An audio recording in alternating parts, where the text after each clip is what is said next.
Maggie Carter wiped down the counter of the small diner where she worked, her hands moving automatically as her mind wandered. It had been a long day, and her feet ached from hours of standing. The diner, a cozy little place called Joe's Corner, was quiet now, the lunch rush long over and the dinner crowd yet to arrive. Maggie glanced at the clock on the wall. 6:45 p.m.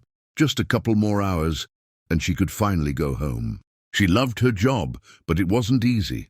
The pay was barely enough to cover her rent and help support her younger brother, who was still in high school.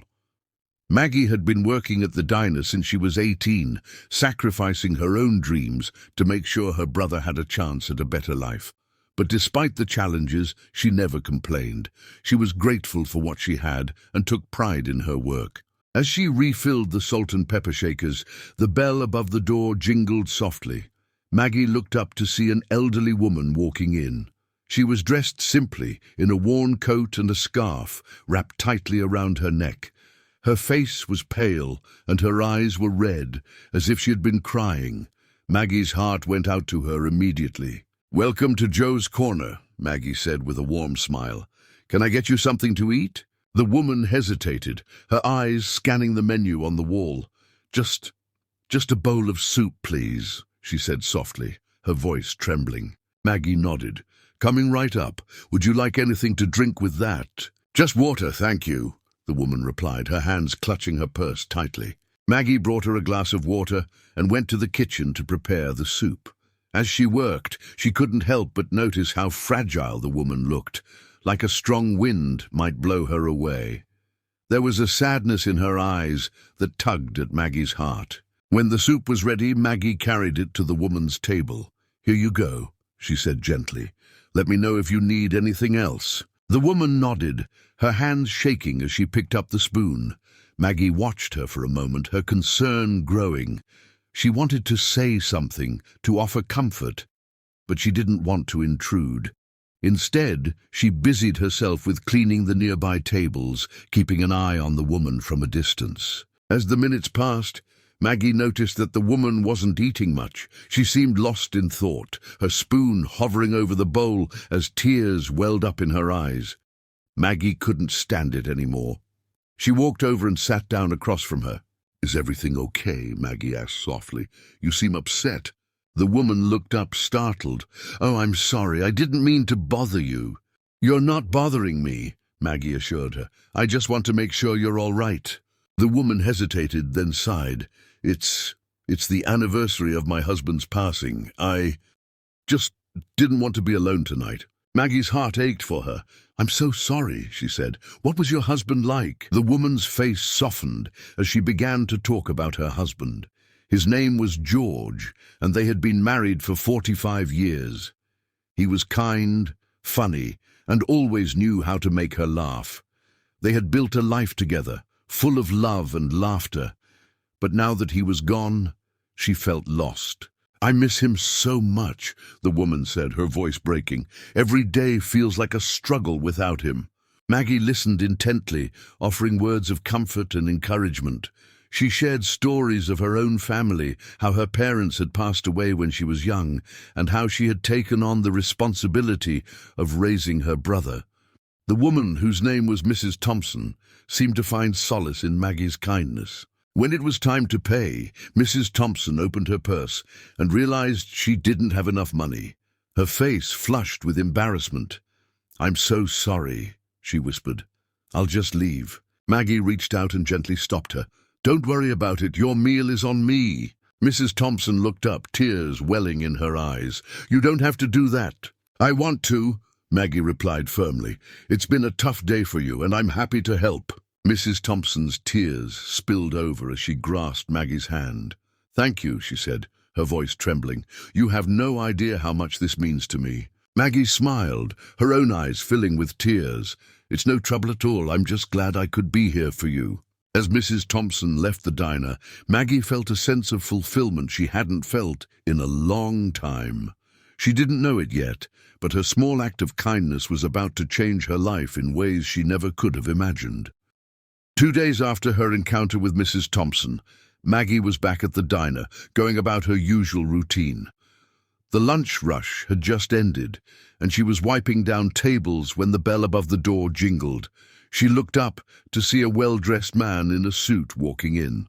He looked out of place in the humble diner, and Maggie immediately felt a pang of curiosity. The man approached the counter, his eyes scanning the room until they landed on Maggie. "Excuse me," he said, his voice polite but firm. "Are you Maggie Carter?" Maggie nodded, her heart skipping a beat. "Yes, that's me. Can I help you?" The man extended his hand. "My name is Mr. Harris. I'm a lawyer, and I'm here on behalf of Mrs. Thompson." Maggie's stomach dropped. "Mrs. Thompson, is she okay?" Mr. Harris's expression softened. "I'm afraid I have some difficult news. Mrs. Thompson passed away last night." Maggie felt as if the ground had been pulled out from under her. She stumbled back, clutching the edge of the counter for support. "What? But I just saw her 2 days ago. She seemed okay." Mr. Harris nodded sympathetically. "I understand this is a shock. Mrs. Thompson had been in poor health for some time, but she didn't want anyone to worry. Before she passed, she made sure to update her will. She left specific instructions for me to find you." Maggie's mind was racing. "Me? Why would she leave anything for me? I barely knew her." Mr. Harris reached into his briefcase and pulled out a sealed envelope. "She wanted you to have this, and there's more. Mrs. Thompson left you her entire estate, her house, her savings, and a few personal belongings." Maggie stared at him, her mouth hanging open. I don't understand. I only paid for her meal, that's all." Mr. Harris smiled gently. "That meal meant more to her than you know. She told me it was the first time in years someone had shown her such kindness. She wanted to make sure you were taken care of." Maggie's hands trembled as she took the envelope from him. She opened it carefully, her heart pounding in her chest. Inside was a handwritten letter. She unfolded it and began to read. "Dear Maggie, thank you for showing me that kindness still exists in this world. You gave me hope when I needed it most. Please use this gift to build a better life for yourself and your family. You deserve it. With love, Mrs. Thompson." Tears streamed down Maggie's face as she read the letter over and over. She couldn't believe that such a small act of kindness had meant so much to Mrs. Thompson. And now, because of that kindness, her life was about to change in ways she never could have imagined. Over the next few weeks, Maggie worked with Mr. Harris to settle Mrs. Thompson's estate. The house was a modest but beautiful home, filled with memories of Mrs. Thompson's life with her husband. Maggie felt a deep sense of responsibility to honor Mrs. Thompson's wishes and take care of the home she had loved so much. The savings Mrs. Thompson had left behind were enough to pay off Maggie's debts and give her a fresh start. For the first time in years, Maggie felt a sense of security she hadn't known since her parents passed away. She was able to enroll in college, something she had always dreamed of but never thought possible. But the most meaningful part of it all was the letter. Maggie kept it in a special box, reading it whenever she felt overwhelmed or unsure of herself.